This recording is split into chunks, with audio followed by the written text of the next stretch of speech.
Please. Melissa Goodrich, Board County Prosecutor. Lauren Madison, Mr. Slavin, who is seated to my right. Good morning, or good afternoon, I'm sorry. This is set for, it's like an arraignment. Have you had a chance to review the charging document with your client? I have, Your Honor. Do you or he wish to have its allegations formally read? Not at this time, Your Honor. And how does he wish to plead to those charges? Not guilty. Your Honor, pleas of not guilty to an aggravated child sexual abusive material possession, computer crime, distributing or promoting sexual abusive activity, computer crime, and a possession of sexual abusive material. 6-count information. Is a forensic center referral requested? No. Estimated length of trial, including jury selection? I think 2 days is accurate. Okay.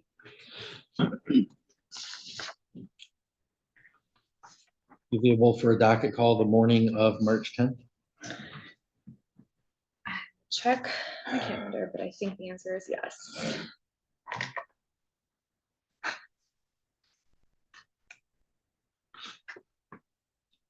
Yes, Your Honor. We could do 11:10 a.m.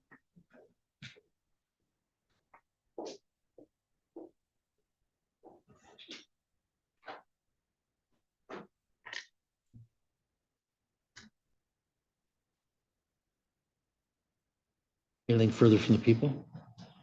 No, Your Honor. Anything further from the defense? No, Your Honor. Okay, Mr. Slavin, we'll next see you with your attorney March 10th at 11:10 a.m. Okay?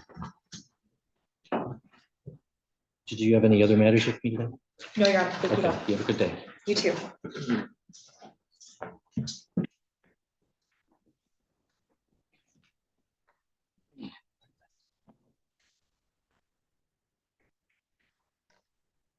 All right, next we'd have People v. Hassan Smith, file 25-6967FH.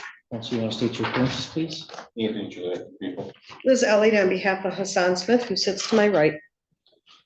All right, and we're here for sentencing on retail fraud first.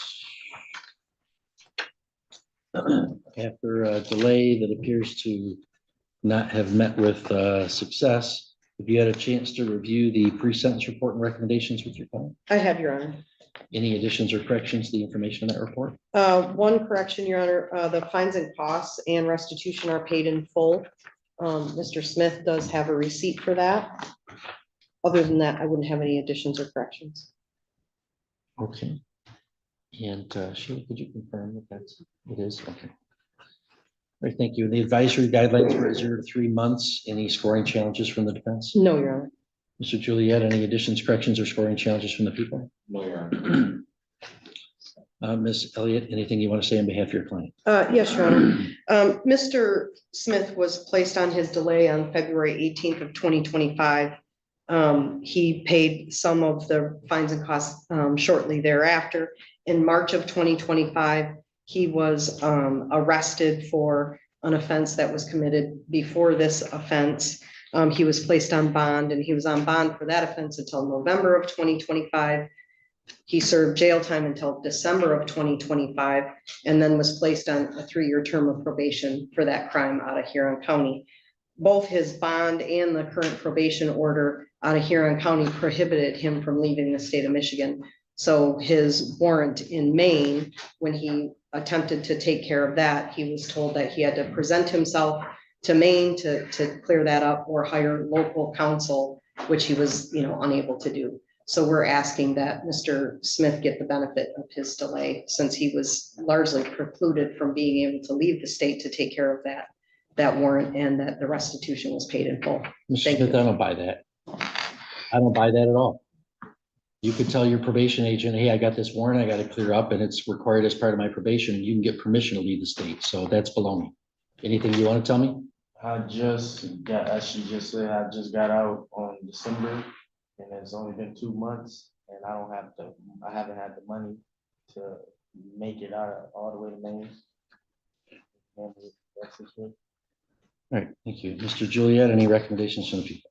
Well, I'm glad to hear that the restitution has been paid. I'm curious to know exactly when it was paid, because it wasn't paid at the time of this updated PSI. But I agree with the court that it happens all the time. when somebody's on bond, and then the courts actually encourage them to clear up their warrants. So I don't think he's successfully completed this delay of sentence. I would ask the court to revoke it, sentence him on the underlying charge. All right, thank you. Mr. Smith, would you please stand for the court sentence? You did not successfully complete the delay.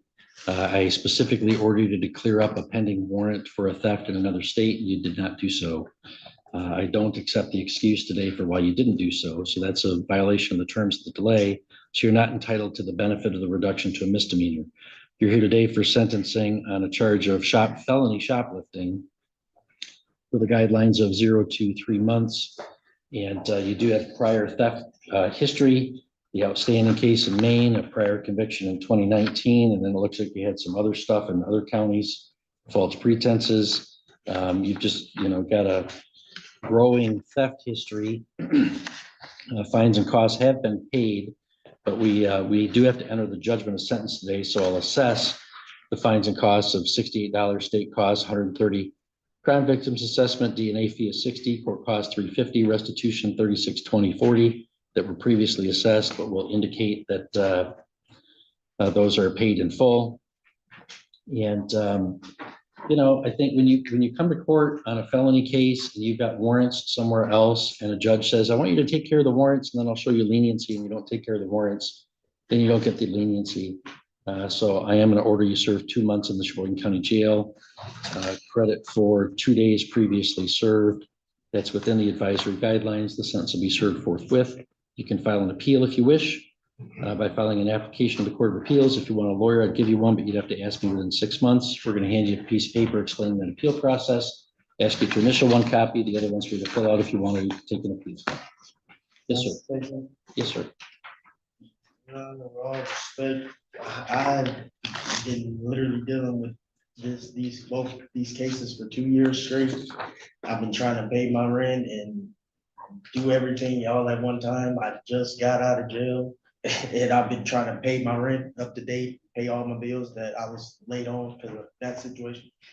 And they took all my tax money from that case that I was gonna pay my restitution with. Why did all that happen? What do you mean? Why did all that happen to you? Because I Stole. Because you stole things. Yeah, of Right. course, that's Okay. why I'm here. All right. So it's not just happening to you. I These are agree, choices you're making but and then consequences you're paying. So you're going to go with the bailiff for 2 months can I jail. say something? You did. You're going with the Finish. bailiff for two months. Your Honor, what was the jail credit? 2 days.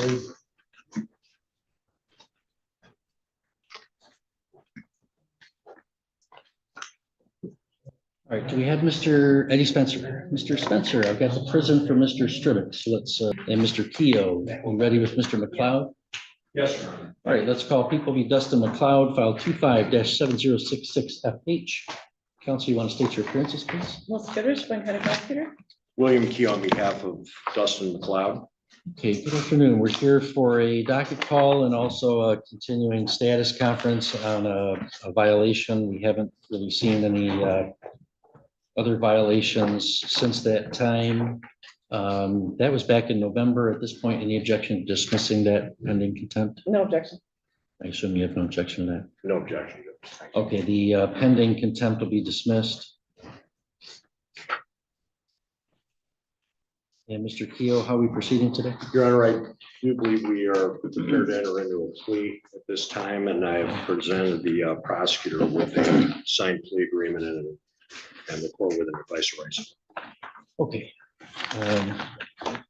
Mr.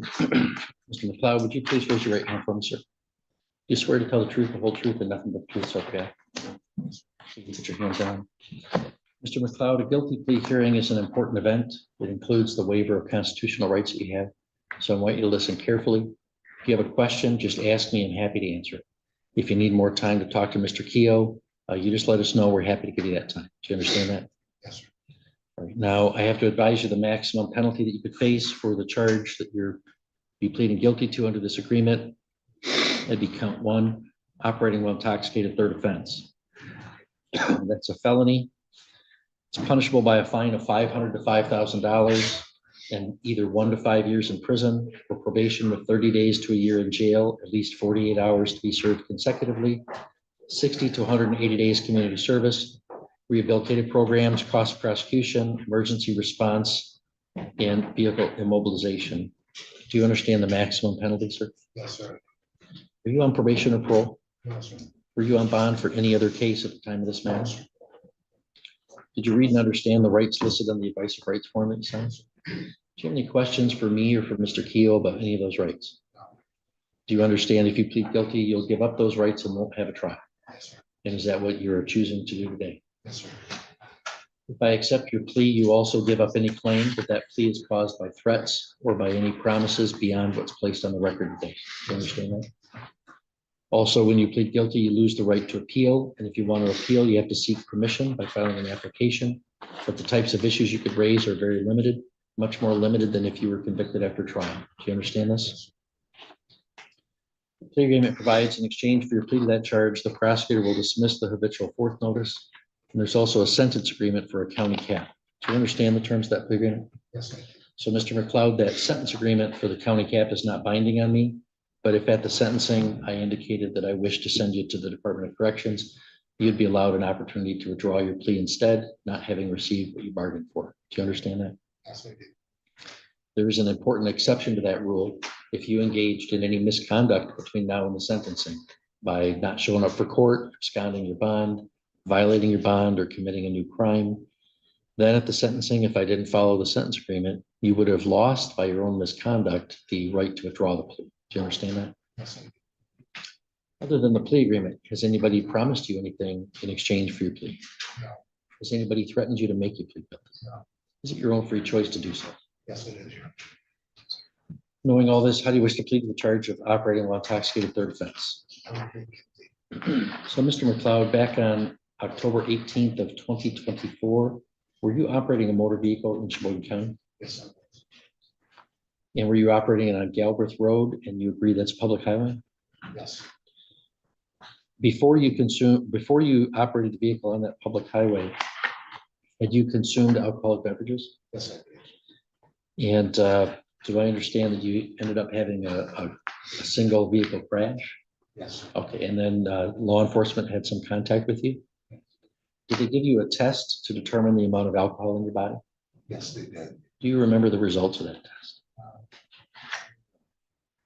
It was a 143. Okay, and you agree that that's above the legal limit of 08? And at the time of that incident, did you have a prior conviction for operating while intoxicated out of the year 2000 in the 63-2 District Court? Yes, sir. And from the year 1999 in the 89th District Court? Yes, sir. And Mr. Keough, you satisfied with that factual basis? I am, Your Honor. Ms. Goodrich? Yes. Mr. Keough, are you aware of any other premises, threats, or inducements? No, Your Honor. Ms. Goodrich? No. And Mr. Keough, in your judgment, has the court fully complied with the requirements of MCR 6.302? It has. Ms. Goodrich? Yes, Your Honor.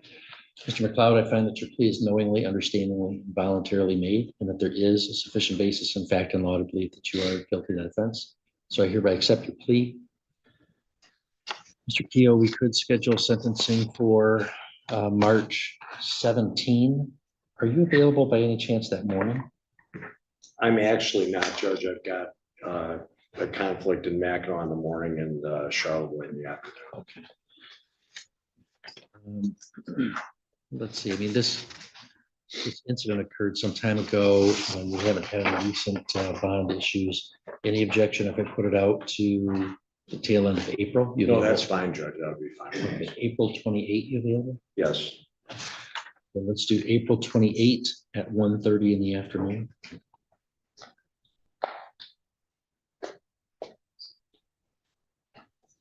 And One Ms. more Good, time with the time on that, Judge. 1:30. Very good. Thank you. And Ms. Goodrich, I assume no objection to continuing bond. No objection. Okay, bond will be continued. Mr. McCloud, your sentencing is going to be put out to April 28 at 1:30 in the afternoon here in the courtroom. And you have to cooperate with a pre-sentence report. So stop by the probation department and schedule an interview so that they can write a report. So I know more what's going on in your life these days, so that we can come up with a sentence that's appropriate. All right, any questions for me, sir? Okay, we'll see you then. Thank you very much, Your Honor. All right, thank you. Do you have anything else with me today, Mr. Chair? I do have Mr. Walty, but he's incarcerated. Mr. Who? Walty. Walden? Okay, let's bring him up here.